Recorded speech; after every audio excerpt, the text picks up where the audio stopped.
guerre du Vietnam bat son plein. Un campement des forces spéciales américaines est envahi. 8 bérets verts sont pris au piège dans un bunker souterrain. Seuls leurs coéquipiers peuvent les sauver. Le petit groupe de soldats élabore une audacieuse opération de sauvetage. Ils devront faire preuve de patience, d'astuce et de courage pour déjouer des troupes ennemies plus nombreuses et mieux armées qu'eux. La vie de 8 hommes en dépend.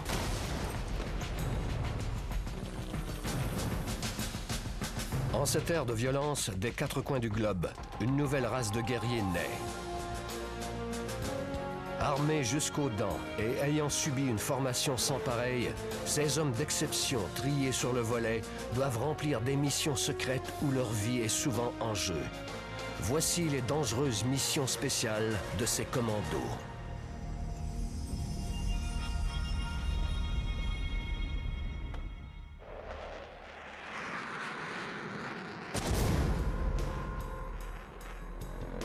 Le 31 janvier 1968, le Vietnam du Nord viole la trêve imposée pour les célébrations du Tet, le nouvel an vietnamien. L'armée nord-vietnamienne, l'ANV, lance des attaques contre plusieurs provinces et villes importantes du Vietnam du Sud. À Saigon, l'ambassade américaine tombe entre les mains de l'ANV en moins de 24 heures. Juste au sud de la zone démilitarisée, la base de Marines américains de Khe Sanh est pilonnée par l'artillerie nord-vietnamienne. Les fusiliers de l'ANV réussissent à toucher un dépôt de munitions. L'explosion pulvérise la quasi-totalité des réserves de la base.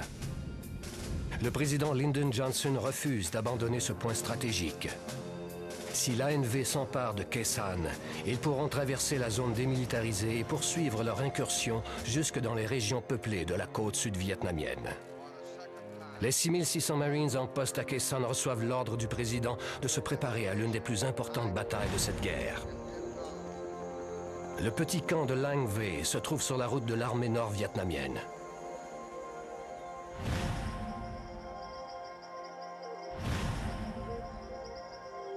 Les bérets verts qui s'y trouvent entraînent 400 Sud-Vietnamiens pour mener des opérations clandestines.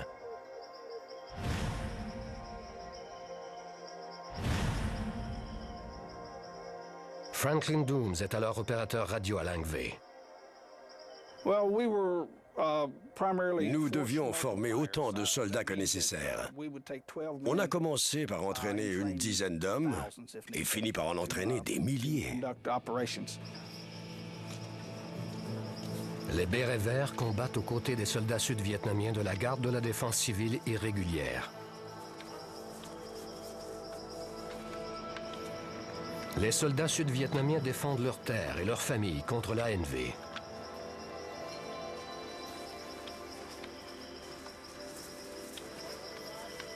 Le jour, les bérets verts enseignent aux soldats sud-vietnamiens les règles de l'art du combat moderne. La nuit, ils patrouillent en territoire ennemi. Nous devions surveiller la frontière entre le Vietnam du Nord et le Laos et informer les autorités concernées de toute infiltration nord-vietnamienne.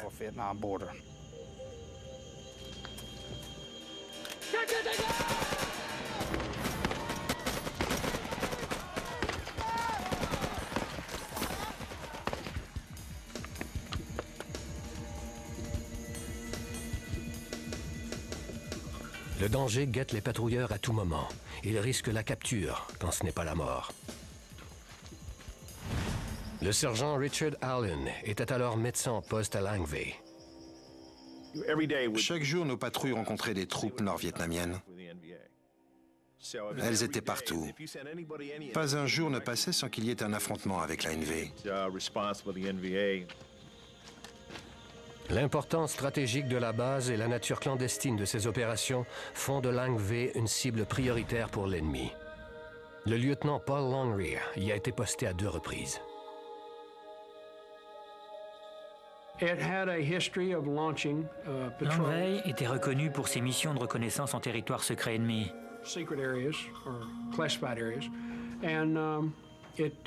L'ANV tenait à éliminer cette menace. L'offensive du Tet s'intensifie. Les troupes de l'ANV convergent sur Khe Sanh. La fragilité de la base de Langvey inquiète de plus en plus le sergent-chef Dennis Thompson. En examinant les cartes, on remarque les bases de Kaysan, puis Hill 861, Hill 881, nord et sud, et finalement Langvey. Elles sont indiquées en bleu et les positions ennemies sont en rouge. Seuls quelques petits points bleus étaient noyés dans cette mer de rouge. Dans l'éventualité d'une attaque, la base de Kaysan a la charge de porter secours au camp de Langvey. Mais Kaysan est déjà menacé. 20 000 soldats ennemis s'apprêtent à envahir la base.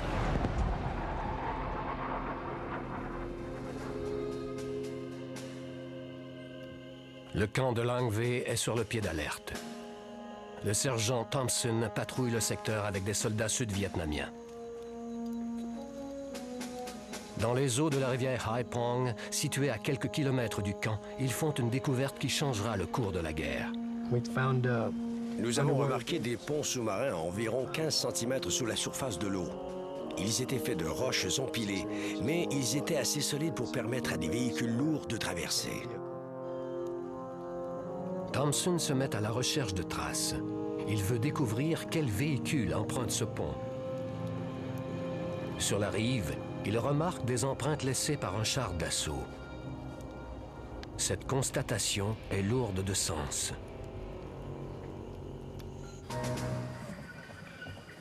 Si des chars d'assaut viennent dans ce secteur, Langvey sera certainement ciblé. Le camp n'est pas équipé pour faire face à une attaque blindée. À son retour à l'aube, le sergent Thompson se rend immédiatement au centre d'opération tactique. Il est installé dans un bunker souterrain. Il informe le commandant de camp de sa découverte.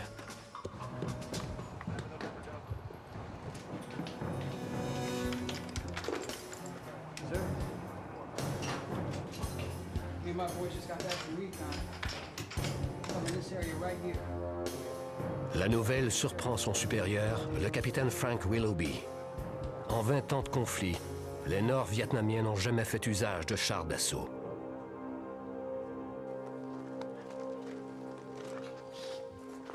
Un bataillon de Laotiens alliés arrive au petit avant-poste de Old Langvey, au pied de la colline. L'adjudant Eugene Ashley et le sergent Richard Allen, deux médecins des Bérets Verts, dirigent le camp. Ils assurent aussi les soins médicaux des soldats. Les nouvelles qu'apportent les Laotiens confirment les craintes des Bérets Verts. J'ai demandé aux Laotiens pourquoi ils étaient venus ici. Ils m'ont répondu qu'ils avaient été vaincus par l'ANV et que ces derniers avaient des chars d'assaut. Leurs vêtements et leurs armes étaient encore intacts. Aucun d'entre eux n'était blessé, pas même légèrement. Ils ne donnaient pas l'impression de s'être battus très longtemps. Ils ont répété que les Nord-Vietnamiens étaient nombreux et qu'ils avaient plusieurs chars. Un commandant des forces spéciales posté à Da Nang, le colonel Daniel Shangle, est envoyé à Langvey afin d'évaluer la situation. Selon le lieutenant Miles Wilkins, le camp ne pouvait repousser une invasion de blindés. Notre base était protégée par des barbelés rasoirs et des mines directionnelles Claymore. Rien de cela ne pouvait arrêter un véhicule à chenilles de ce gabarit. Un char d'assaut pouvait passer par-dessus sans le moindre problème. Le capitaine Willoughby fait parachuter 100 armes légères anti-chars à Langvey. Les M72 sont des lance-roquettes expérimentaux. Tenues à l'épaule, ces armes portatives et jetables sont conçues pour tirer un seul obus. Les Bérets Verts espèrent que ces lance-roquettes tiendront tête aux chars de l'ANV. L'invasion nord-vietnamienne se poursuit et menace d'engloutir Langvey sur son passage. Les Bérets Verts sont en état d'alerte. Dans la nuit du 6 février, les fusées éclairantes disposées autour du camp sont déclenchées. Un grondement inquiétant capte l'attention du capitaine Willoughby et du lieutenant Wilkins. Le sol se met soudainement à trembler. Les Bérets Verts sont attaqués.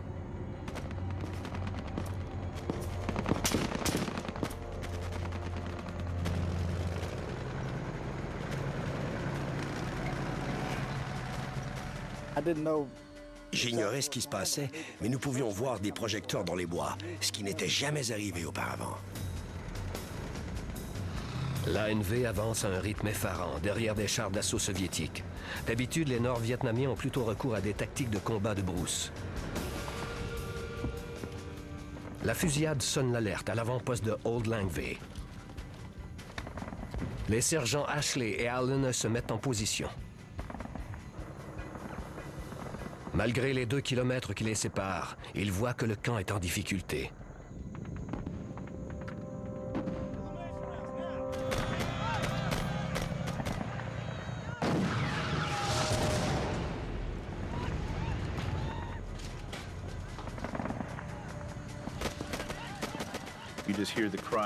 On entendait les cris de douleur des soldats, enterrés aussitôt par le bruit des canons et des déflagrations.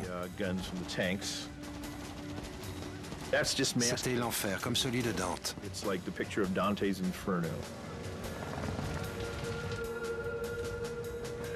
Dans le bunker, les hommes s'arment de M72.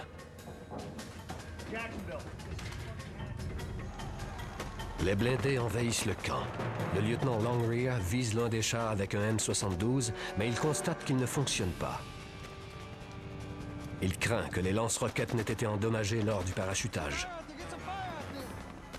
Seules ces armes peuvent leur permettre de contrer l'assaut de l'ANV. Finalement, le 3e lance-roquette qu'il utilise fait feu. On pouvait littéralement voir la trajectoire de l'obus se dirigeant vers le char dans un long sifflement. Mais la roquette a simplement ricoché sur le blindage et elle est partie dans les airs. Nous nous sommes regardés et nous avons compris que nous étions dans le pétrin. J'avais visé la cabine de pilotage. Le char s'est alors arrêté et la tourelle a pivoté dans notre direction.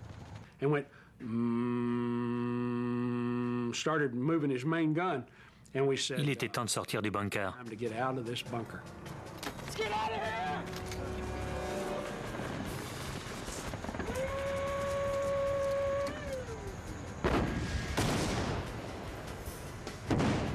Les sergents Ashley et Allen assistent impuissants à l'évasion. Les soldats de la base de Lang Vey doivent obtenir des renforts au plus vite.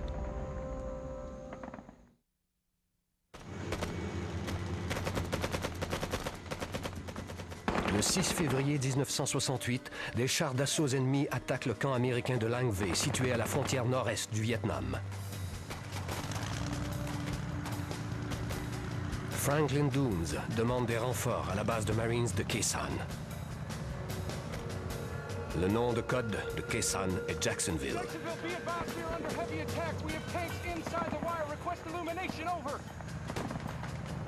Il demande à la base de Khe Sanh de lancer des fusées éclairantes afin de pouvoir repérer les chars d'assaut. J'ai signalé la présence de blindés ennemis dans le camp et j'ai demandé d'éclairer le secteur. La communication a alors été interrompue. J'ignore pendant combien de temps. Ils m'ont demandé de décrire les véhicules.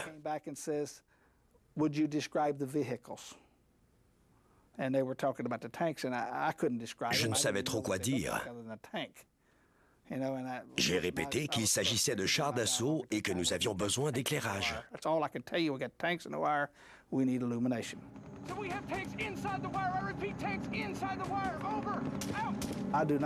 Je pense que Khe Sanh ne nous croyait pas. Au même moment, Khe Sanh est victime de l'une des plus importantes offensives ennemies de la guerre. 3 divisions d'artillerie de l'ANV pilonnent la base jour et nuit. Jusqu'à ce jour, personne n'a vu les Nord-Vietnamiens utiliser des chars d'assaut. Il est plutôt étrange qu'ils s'en servent maintenant pour s'emparer d'un petit camp. Les hommes de Lang Vey ont sous-estimé l'ampleur de l'attaque. Nous étions convaincus qu'il serait facile de repousser l'attaque à l'aide des lance-roquettes. Nous pensions qu'il y aurait 2 ou 3 chars d'assaut tout au plus. 11 blindés nord-vietnamiens écrasent les défenses extérieures du camp. Les M72 sont défectueux. Il est impossible d'arrêter l'envahisseur.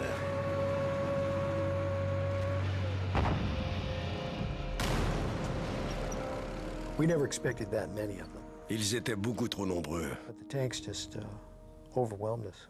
Les blindés avaient pénétré dans le camp. D'autres soldats arrivaient par l'arrière en faisant feu sur nous. Et nous n'avions pas l'armement nécessaire pour nous défendre.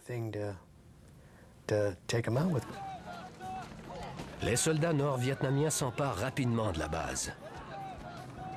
Des bérets verts sont abattus, d'autres sont faits prisonniers.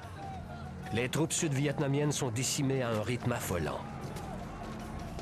8 bérets verts et quelques sud-vietnamiens se réfugient dans le bunker souterrain. Ils seront à l'abri, du moins pour le moment.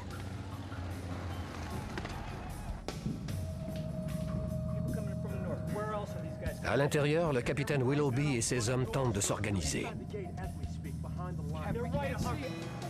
Pendant ce temps, dehors, le lieutenant Wilkins et le colonel Shangle montent la garde.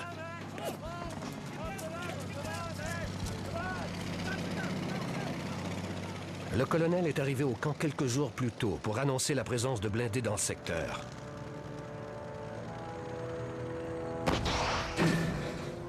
C'est maintenant fait.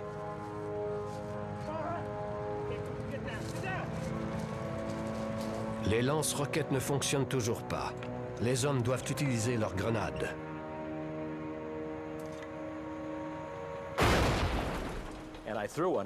La grenade que j'ai lancée a explosé près de la chenille.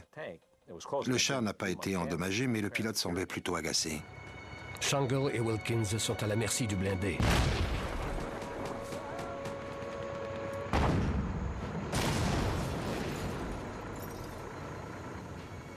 Le char lance un obus de 76 mm qui pulvérise la façade du bunker. Shangle et Wilkins sont touchés. Le char d'assaut poursuit sa route, à la recherche de nouvelles cibles. Les deux hommes se relèvent parmi les débris. Des barils remplis de pierres les ont sauvés d'une mort certaine. Persuadés que les soldats enfermés dans le bunker ont péri dans l'explosion, Shangle et Wilkins partent à la recherche d'un abri. Peu de temps après, le sergent Thompson et ses hommes essaient de traverser le camp. L'entrée du bunker a été démolie. C'était terrible. On aurait dit une crypte. Il y avait de la fumée partout. Je n'aurais pas voulu être à l'intérieur. Thompson et ses hommes poursuivent leur progression, persuadés que les commandants du camp sont tous morts. 8 bérets verts et un groupe de soldats sud-vietnamiens sont prisonniers du bunker enseveli. L'ANV revient terminer son travail de démolition. À l'aide d'un char d'assaut, l'ennemi tente de faire céder le plafond du refuge souterrain. Le bunker a été conçu pour résister aux rafales d'artillerie, mais il est impossible de savoir s'il résistera aux charges répétées d'un blindé.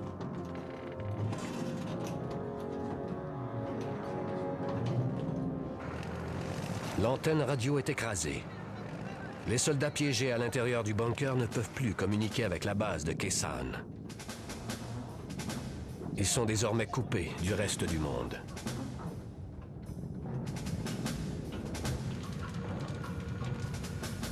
Quand le sergent Thompson apprend que ses hommes sont bloqués dans le bunker, il prépare les soldats sud-vietnamiens à une contre-attaque. Il y avait un groupe à l'avant-poste et d'autres hommes étaient piégés sous terre. Nous étions coincés entre les deux, à l'intérieur du camp. Et nous devions nous débrouiller seuls. Ils s'engagent dans l'assaut des blindés et lancent 4 roquettes à bout portant.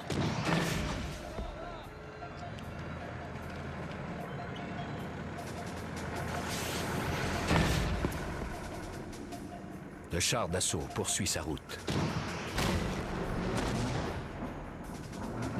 Au 5e tir, le blindage du char cède enfin. Même si nous travaillions ensemble et que nous y mettions toutes nos énergies, les ressources manquaient. Le sergent et ses hommes battent en retraite et se réorganisent. Ils sont en trop petit nombre pour affronter l'ANV. Des hommes sont toujours prisonniers du bunker. Willoughby demande au sergent Early et au spécialiste James Morland d'utiliser une mitraillette de calibre 50.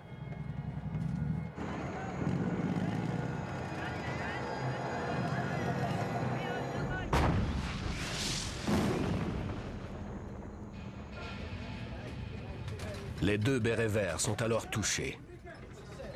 Morland est blessé à la tête et le sergent Early peut à peine marcher.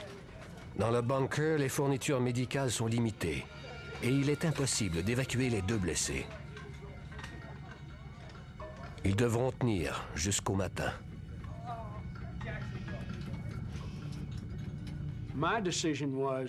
Je me suis dit que la bataille était terminée.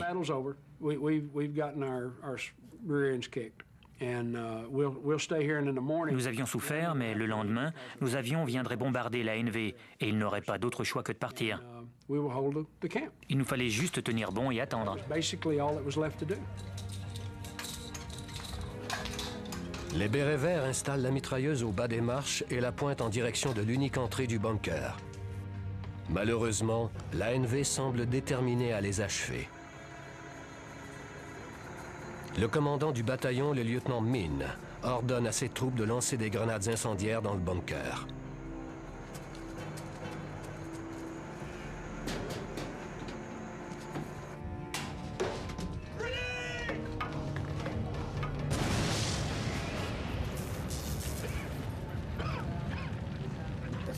Les grenades incendiaires produisent une chaleur insoutenable.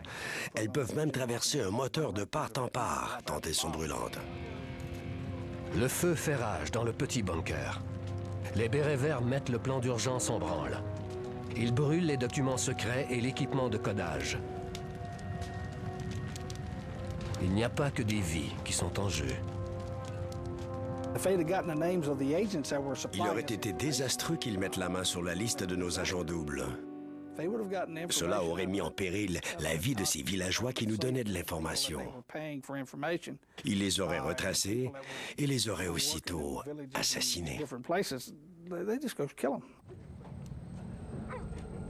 À la lumière des flammes, le lieutenant Longrear tente d'aider les blessés du mieux qu'il peut. À défaut d'équipement médical, il peut au moins atténuer leur souffrance.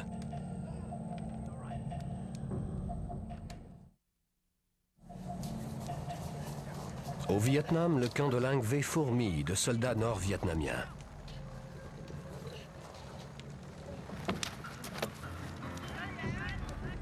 Le colonel Shangle et le lieutenant Wilkins se sont abrités sous l'infirmerie.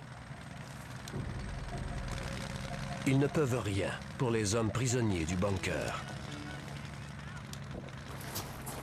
Juste au-dessus d'eux, les soldats ennemis pillent l'infirmerie. Les soldats nord-vietnamiens fouillaient l'infirmerie à la recherche de fournitures médicales ou d'alcool.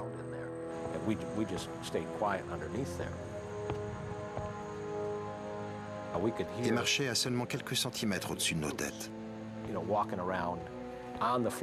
Nous sommes restés immobiles sans faire de bruit.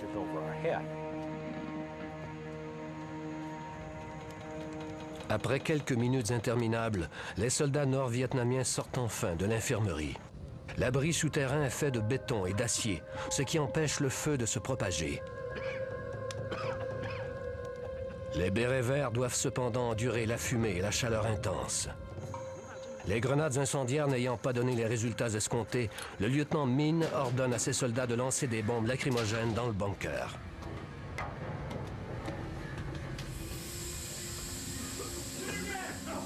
Au cours de leur formation, les bérets verts sont régulièrement exposés au gaz lacrymogène. Mais dans le feu de l'action, ils doivent tout de même lutter pour garder leur sang-froid.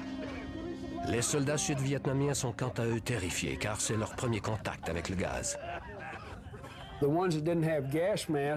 Ceux qui n'avaient pas de masque ont dû se couvrir le visage avec leur bandeau et se coucher dans un coin pour respirer.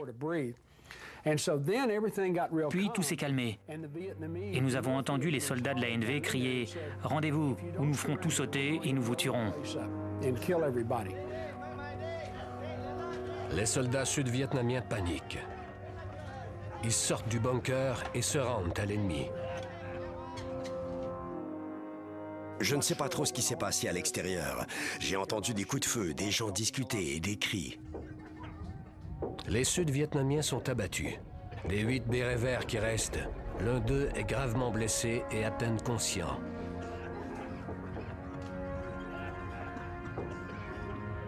Un autre a du mal à marcher. Les hommes refusent toutefois de se rendre. Nous n'en avions pas discuté au préalable, mais les 8 soldats qui avaient pris la décision de rester dans le bunker et de résister étaient tous américains. Les hommes sont résolus à se battre jusqu'à la fin. Le gaz lacrymogène se dissipe enfin. Quelqu'un à l'extérieur s'adresse alors à eux en anglais.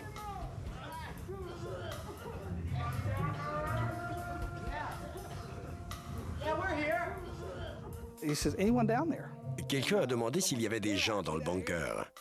Un de nos soldats a répondu oui. Ensuite, il a voulu savoir si nous étions armés. Cela nous a tout de suite mis sur nos gardes. Ce n'était pas une question qui se posait. L'un de nous lui a alors répondu « Bien sûr, descendez donc ». Cette réponse les a sans doute énervés, parce qu'une minute plus tard, ils ont commencé à lancer des grenades dans le bunker. Les grenades explosent les unes après les autres dans la petite pièce. Les soldats étouffent leurs cris tandis que leur chair est transpercée d'éclats. Il faut à tout prix éviter que l'ennemi sache combien d'hommes sont encore là. Nous étions dans une situation catastrophique. Nous avions perdu le contrôle du camp et la radio était défectueuse. Personne, je crois, ne pensait survivre jusqu'au matin. Sous l'infirmerie, le lieutenant Wilkins et le colonel Shangle renforcent leur position. Ils ne peuvent rien faire pour aider leurs coéquipiers. Les soldats prisonniers du bunker devront résister à la pluie de grenades jusqu'à l'aube. Le soleil se lève enfin. Le lieutenant Min et ses troupes ne semblent pas pressés de repartir. Ils ne sont pas parvenus à faire sortir les bérets verts du bunker. Ils bourrent le conduit d'aération de charge explosive C4. Cet explosif est 100 fois plus puissant que le TNT.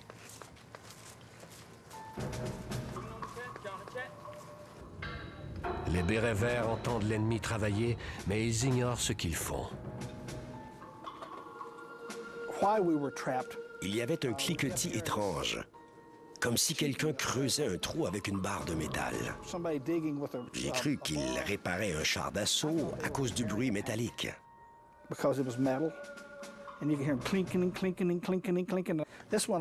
Ça a duré pendant des heures. Le puits d'aération est rempli de blocs de C4. L'explosion qui s'ensuit est dévastatrice. La déflagration nous a tous projetés de l'autre côté de la pièce. Les explosifs ont fait un trou dans le plafond du bunker. C'était incroyable. Sous le choc, la plupart des bérets verts sont assommés. L'explosion a fait plus de dommages que les blindés et les grenades réunies. Lorsque j'ai enfin ouvert les yeux, j'ai regardé autour de moi en me demandant où j'étais. J'avais été frappé à la tête et cela a dû provoquer une amnésie temporaire car je ne le savais plus.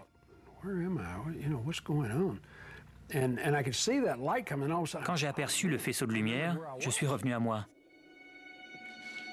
Les soldats se remettent peu à peu du violent choc. Ils ont tous survécu à la déflagration. Le C4 a creusé un trou dans le plafond du bunker. La lumière leur permet de fouiller parmi les décombres. Ils cherchent des armes ou de l'équipement de communication qui aurait résisté à l'explosion. Il y avait des radios démolies, perforées, pleines d'éclats de métal. Nous en avons finalement trouvé une dans un état moins pitoyable. Nous y avons branché une longue antenne et j'ai obtenu un faible signal. La radio leur permet de contacter l'avant-poste de Old Langvey. Ils pourront ainsi communiquer avec les avions de contrôle aérien du secteur. La présence de batteries anti-aériennes et d'artillerie lourde nord-vietnamienne entre Khe Sanh et Langvey rend toute mission de sauvetage impossible. On nous a dit que c'était un guet-apens. L'ANV nous gardait en vie pour attirer des secours. Nous n'étions que 8 et l'armée perdrait davantage de vie en nous envoyant des renforts. Les 8 bérets verts doivent se rendre à l'évidence. Les soldats de l'ANV ne sont pas sur le point de partir et les secours ne viendront pas. Seuls leurs confrères sur place ont une chance de les sauver. À l'aube, les sergents Allen et Ashley quittent Old Langvey accompagnés de soldats laotiens.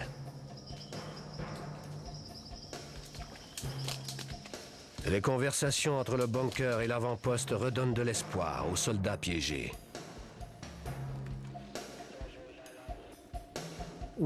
J'ai reçu un appel du sergent Eugene Ashley.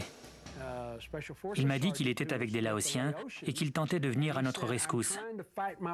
Il nous a demandé de nous préparer à sortir car il comptait attirer les Nord-Vietnamiens vers lui. Ça nous a redonné de l'énergie. À notre grand soulagement, le sergent Ashley a bel et bien créé une diversion pour entraîner l'ennemi loin de nous. Nous n'étions plus leur unique cible. En route vers le camp, les 2 sergents et les Laotiens affrontent les soldats ennemis.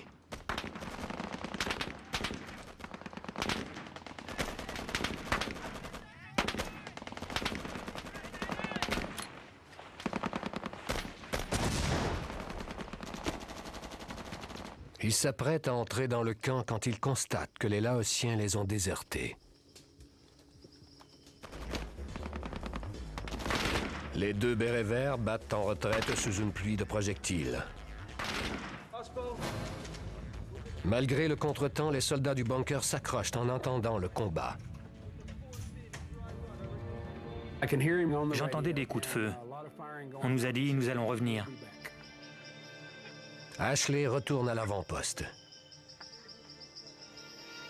Maintenant que le jour s'est levé, il peut demander des frappes aériennes sur Langvey. Les avions américains pilonnent l'ANV, mais les troupes nord-vietnamiennes refusent toujours de quitter le camp. Elles se mettent à l'abri. Le sergent Ashley ignore que le colonel Shangle et le lieutenant Wilkins sont cachés sous l'infirmerie. Ils ne sont protégés que par une mince feuille de contreplaqué. Le contreplaqué n'est pas une très bonne protection contre les types de munitions qu'ils utilisaient.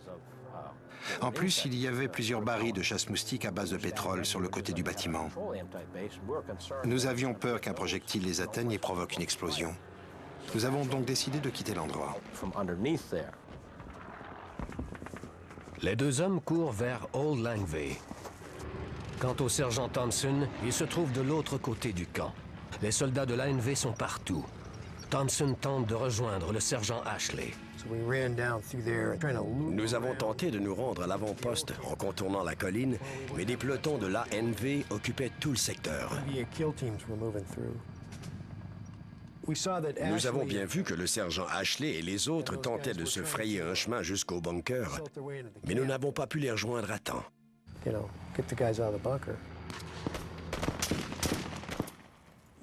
Les Nord-Vietnamiens étaient beaucoup trop nombreux. Les sergents Ashley et Allen ont enfin une couverture aérienne.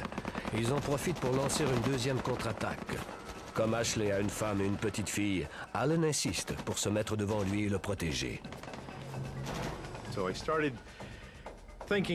pensais à sa fillette. J'ai dit à Ashley qu'il vaudrait mieux qu'il reste derrière moi. Il avait la radio sur lui et il pourrait appeler une unité médicale si j'étais touché. Bien sûr, ce n'était qu'un prétexte.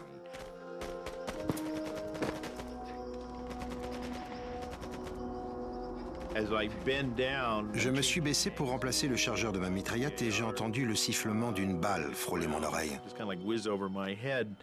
Je me suis retourné et boum, Ashley est tombé au sol. La balle l'avait atteint directement à la poitrine. Ma priorité n'était plus de secourir les soldats prisonniers du bunker, mais plutôt de sauver la vie de cet homme. Allen traîne son coéquipier hors de la ligne de tir. Il demande qu'on envoie une camionnette afin de reconduire le soldat blessé à l'avant-poste. De là, il pourra être évacué vers un hôpital militaire de campagne. Nous avons entendu des canons faire feu sur l'avant-poste. J'ignore s'ils provenaient de l'artillerie ou des chars d'assaut. Mais soudainement, une explosion m'a propulsé dans les airs. Quand je suis retombé au sol, je me suis aperçu que le sergent Johnson était touché. Le conducteur est aussi atteint. Allen a maintenant 2 blessés sur les bras. Il ne peut qu'en sauver un. Le médecin doit prendre une décision difficile. Nous avons pour consigne de sauver la personne qui a les meilleures chances de survie. L'état du sergent Johnson est moins critique que celui de Ashley. Allen stabilise la respiration du conducteur. Quand il vérifie l'état d'Ashley, il est déjà trop tard. Mon regret le plus amer est de n'avoir pu sauver la vie de mon camarade. Cela me hante encore aujourd'hui.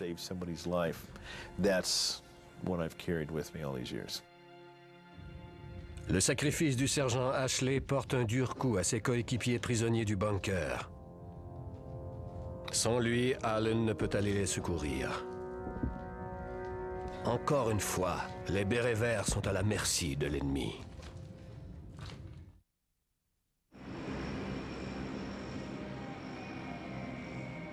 L'offensive du Tet prend de l'ampleur.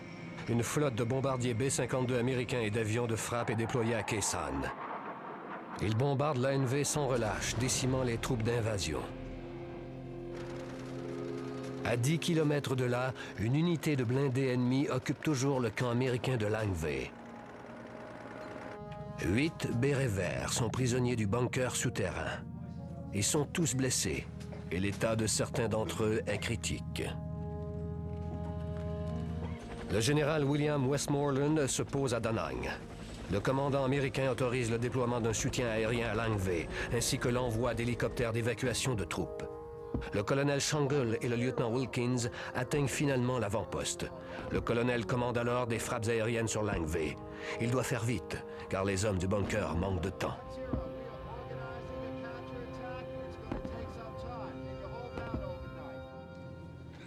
Le lieutenant Longrear est à bout de force. J'en avais assez. Je ne pouvais plus attendre après eux, qu'ils aient un plan ou non. Nous n'allions pas sortir de là en vie. J'ai compté mes munitions, il me restait 19 balles. Je prévoyais sortir, tuer 18 hommes et garder la dernière balle pour moi. Je refusais d'être capturé. Les autres soldats décident de suivre le lieutenant Longrear. Ils vont se battre jusqu'à la mort. Ils avisent le colonel Shangle de leur décision. Shangle était un combattant exceptionnel. Il nous a dit d'attendre un peu avant de sortir. Il comptait demander aux avions de bombarder Lang Vei 3 fois d'affilée. Par la suite, les avions continueraient de survoler le camp, mais sans faire feu. Malgré leurs blessures, les hommes devront courir jusqu'à l'avant-poste de Old Lang Vei à 1 kilomètre de distance. Bien que risquée, la tactique est leur unique chance de survie. Je désapprouvais ce plan. J'aurais préféré attendre l'obscurité. Ça demandait beaucoup de courage pour sortir au milieu du tir des mitrailleuses et franchir cette colline. Un appareil de la Seconde Guerre mondiale file vers Lang Vei. Le pilote de l'avion d'assaut A-1 vole en rase-motte et à basse vitesse, ce qui lui permet de tirer avec précision sur l'ennemi.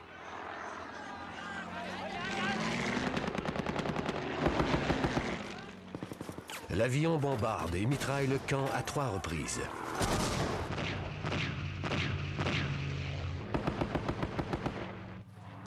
Comme prévu, les soldats ennemis courent se réfugier. Les bérets verts se préparent à sortir du bunker.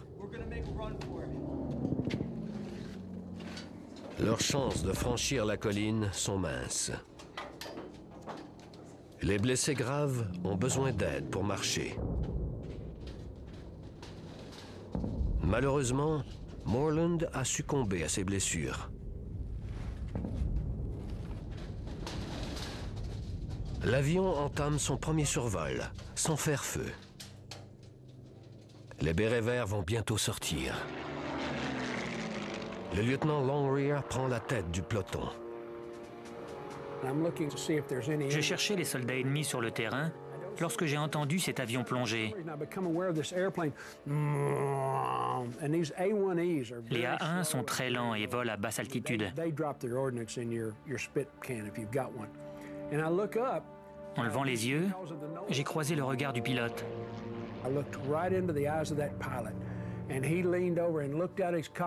Il m'a regardé et a fait basculer les ailes de son avion en me souriant.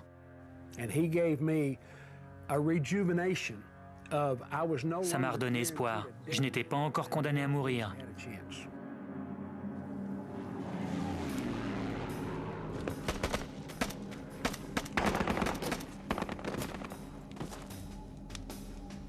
Une occasion est tout ce dont les hommes ont besoin. Grâce à cette frappe aérienne, peu de soldats ennemis sont demeurés près du bunker. Le lieutenant Longrear couvre ses coéquipiers pendant qu'il se dirige vers Old Langvey. À l'avant-poste, Shangle les attend dans un camion.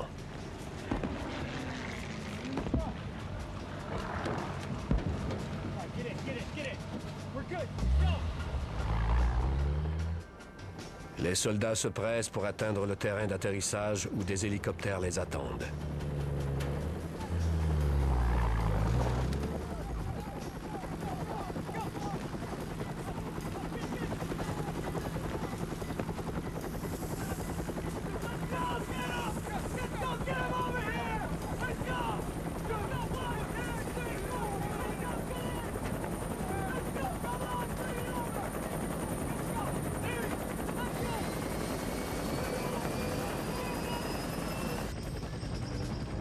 Les troupes de l'ANV convergent à leur tour vers le terrain d'atterrissage. Le sergent Thompson fait tout ce qu'il peut pour atteindre l'hélicoptère, mais il est retenu par les Laotiens terrifiés.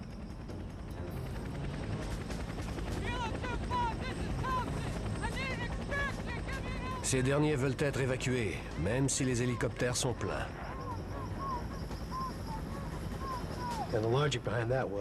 L'équipe d'évacuation serait revenue chercher un Américain. Mais les Laotiens s'accrochaient à moi et ils auraient insisté pour monter à bord eux aussi. J'avais mal au dos et je n'ai pas pu me séparer d'eux. J'ai manqué l'hélicoptère de seulement 15 mètres. Le pilote lui offre de se poser à nouveau, mais le sergent Thompson refuse. Il est trop tard. Les soldats de l'ANV envahissent le terrain. Le sergent Thompson est capturé et emmené dans un camp de prisonniers nord-vietnamiens. Il y sera détenu pendant 5 ans, dont 2 en isolement, à penser aux amis qu'il a perdus à l'ANV.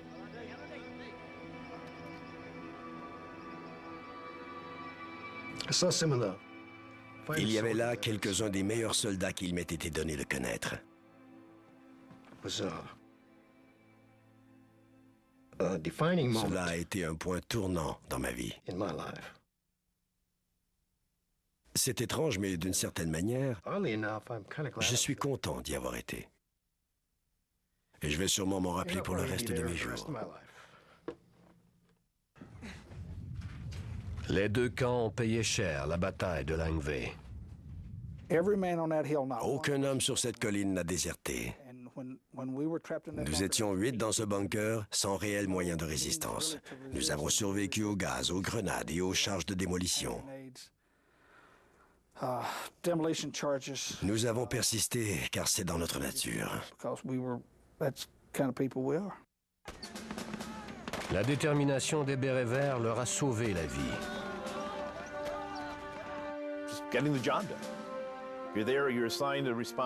Nous avons fait notre travail. On nous donne une tâche à accomplir et plus souvent qu'autrement, les conditions sont difficiles et stressantes. Nous avions un travail et il n'y avait aucun moyen d'y échapper.